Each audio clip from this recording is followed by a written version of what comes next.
Señor mío y Dios mío, inlaques catanesis maya, quinsiquiquesh yetel kimak olal, beclae, cucala, uhuachac pel, quinilop, ti pascua, yetel uquinil yumsil ti misericordia. Temalo pexilo, tuyalicton, ucapel cuyesikba, le ca putcustalo, letie, ka uchi letu yashkinil kaput kustalo lela uchi utial Tomás. Muy queridos hermanos y hermanas, les saludo con el afecto de siempre y les deseo todo bien en el Señor en este domingo solemne con el que cerramos la octava de la Pascua y celebramos a Jesús misericordioso. Un saludo especial para el párroco y los fieles de la comunidad del Señor de la Divina Misericordia. Cuando el Papa San Juan Pablo II canonizó en el año 2000 a Santa María Faustina Kowalska, las revelaciones que ella recibió entre 1925 y 1938 del Señor de la Misericordia y que fueron cuestionadas durante años, recibieron el máximo apoyo de la jerarquía de la Iglesia, aunque el apoyo inició desde que en 1993 se estableció el segundo domingo de Pascua para celebrar al Señor de la Misericordia y se animó la práctica del rezo de la coronilla. Al principio, su director espiritual le mandó a Sor Faustina someterse a tratamiento psiquiátrico, el cual aceptó y salió declarada completamente sana. Desde ahí, Sor Faustina tuvo todo el apoyo de su director espiritual. Físicamente tuvo que lidiar con la tuberculosis que le afectó durante años. Tampoco fue fácil la fundación de una nueva congregación contemplativa de la Divina Misericordia. La imagen de Jesús misericordioso representa al Señor tal como ella lo veía en su contemplación, y algunos buenos pintores tuvieron la tarea de plasmar la santa imagen que el mismo Jesús le pidió a Faustina dar a venerar. En 1935, Faustina escribió que el propósito de las oraciones de la coronilla por la misericordia es triple: obtener misericordia, confiar en la misericordia de Cristo y mostrar misericordia a los demás. Yo estoy convencido de que el que no muestra misericordia hacia su prójimo realmente no ha entendido esta devoción ni la ha seguido puntualmente en su verdadero espíritu. Recordemos que el mismo Jesús dice en el Santo Evangelio que quien no muestre misericordia a su prójimo no alcanzará la misericordia de Dios, y nos manda diciendo: sean misericordiosos, así como el Padre de ustedes es misericordioso. Todos los escritos de Santa Faustina están bajo estudio y sería de esperar que pronto fuera declarada doctora de la Iglesia. No cabe duda de que Dios nos está bendiciendo con el carisma femenino de nuestras santas en un tiempo en el que el Espíritu nos mueve a dar más y más a la mujer su lugar en la Iglesia y en la sociedad. El ideal de cómo debe vivir la Iglesia se ve reflejado en la primera lectura, pues eran una comunidad donde eran constantes en escuchar la enseñanza de los apóstoles, en la comunión fraterna, en la fracción del pan, es decir, en las misas y en las oraciones. Siempre ha habido conventos y seminarios donde pervive este estilo de vida de esta iglesia primitiva. La novedad de hace algunos 50 años para acá, que también se han formado comunidades laicales que alimentan su fe de la misma manera. No dudo que durante esta pandemia haya familias que viven como verdaderas iglesias domésticas, escuchando las enseñanzas de sus pastores, esforzándose por la comunión fraterna, viviéndola en casa, siguiendo las Eucaristías en las redes y haciendo comuniones espirituales, y perseverando en la oración. Pero el texto nos habla también de que los cristianos de la iglesia primitiva tenían todo en común y que cada uno recibía de acuerdo a sus necesidades. A lo largo de estos 20 siglos, la comunidad cristiana ha expresado su fe compartiendo con los necesitados. Necesitaríamos muchas hojas y tinta para hablar de las obras de caridad de la Iglesia en el mundo entero. Pero mejor veamos hoy, durante la pandemia, a los cristianos generosos que sostienen con su ayuda los gastos de sus parroquias y a los que se han organizado, aparte de lo que hace el gobierno del Estado, para que nuestra iglesia esté cercana a los pobres durante esta pandemia por medio de despensas. Esto es misericordia.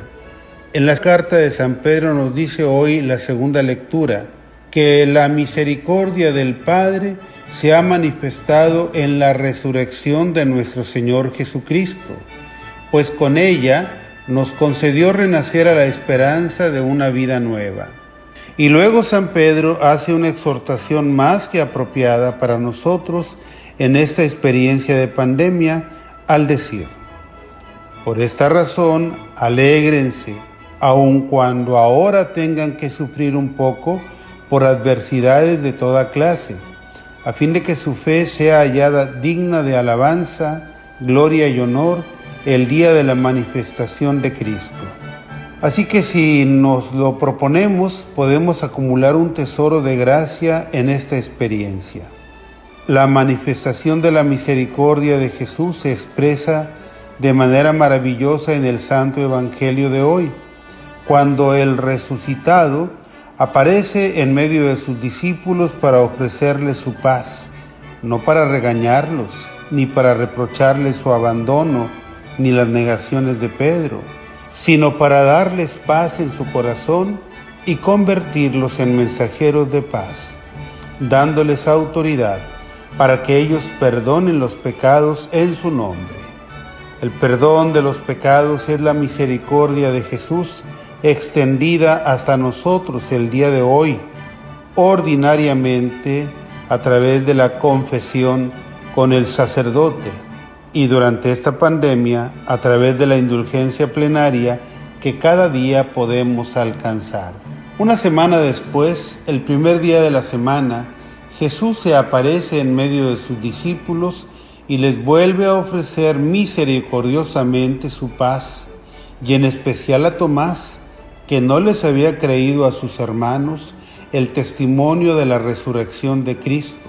Cuando Jesús invita a Tomás a ver sus llagas y a meter su mano en su costado abierto, y lo invita a creer, Tomás expresa su fe aclamando: Señor mío y Dios mío. Sus ojos carnales miraron al resucitado, pero los ojos de la fe le permitieron ver a su Dios. ¡Cuánta misericordia de Jesús con Tomás! Desde entonces llamamos domingo al primer día de la semana, porque es el día del Señor.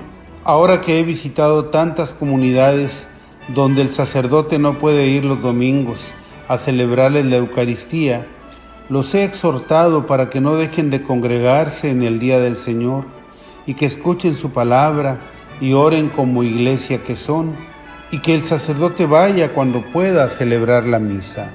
Desde la resurrección de Cristo, la Eucaristía es el sacramento por excelencia para el encuentro real con Él. En el mundo hay mucha gente sufriendo en esta contingencia por el contagio, por no poder recibir a Jesús en ese sacramento. Muchos otros no tienen esa costumbre porque viven en lugares aislados donde el sacerdote no puede ir con frecuencia. Aquí mismo en Yucatán hay muchas comisarías y pequeñas comunidades a las que el sacerdote solo puede visitar una vez al mes. Y hay lugares en el mundo donde el sacerdote solo puede acceder 1 o 2 veces al año.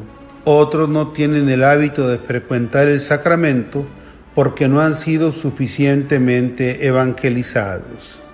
Hoy toca ofrecer este ayuno de la Eucaristía a mucha gente buena. La espera es santificadora. sobre todo si aceptan la indulgencia plenaria que el Papa ha ofrecido para cada día de la pandemia. Veamos algunos pocos de los muchos ejemplos de la historia de grupos y personas que se han santificado deseando la comunión y los sacramentos en general. Número 1. Aunque no están canonizados, miles y miles de cristianos japoneses vivieron sin sacerdotes durante casi 250 años. En 1858, Japón readmitió por fin a los misioneros cristianos, que encontraron a 10,000 cristianos ocultos esperándoles. Número 2. En Corea, después de que el siervo de Dios, Ji Beok, y sus compañeros predicaron por primera vez el Evangelio en 1784, la iglesia estuvo administrada completamente por laicos hasta 1795. Fue entonces cuando el beato James So Wen-mo llegó y descubrió a 4,000 católicos, de los cuales solo uno había visto alguna vez a un sacerdote. En Madagascar, en 1883, la beata Victoria Rosoamonarivo y el beato Rafael Rafiringia condujeron a 21,000 católicos sin sacerdotes durante 3 años. Victoria decía: pongo en primer plano en mi mente a los misioneros diciendo misa y mentalmente asisto a todas las misas que se dicen por todo el mundo. No tenían redes ni televisión como ahora. En América del Norte, a San Isaac Jogues, los indios le amputaron las manos y ya no pudo celebrar la Eucaristía. 17 meses después escapó de su prisión y regresó a Francia, donde por fin pudo confesarse y luego recibió un permiso especial para celebrar la misa sin sus manos. Pudo luego regresar a la misión, donde poco tiempo después fue asesinado, pero su asesino arrepentido se bautizó con el nombre de Isaac Jogues. Número 5. San Marcos Ji Tianqiang tuvo que pasar 30 años sin comulgar, esto es cerca de 1900, y murió deseando el sacramento. Él era adicto al opio sin entender la naturaleza de su adicción y sin poder comulgar por esto. Y número 6, la beata Laurentina Gerasimov pasó varios meses sin recibir la comunión y no recibió la unción y el viático, y así murió en prisión, al igual que muchos presos de los nazis. Pero ella gemía pidiendo sin alcanzar la confesión y la extremaunción junto con el viático. El ayuno de frecuentar los sacramentos nos santificará, pero pronto con la gracia de Dios esto terminará. Que tengan todos una muy feliz semana. Sea alabado Jesucristo misericordioso resucitado.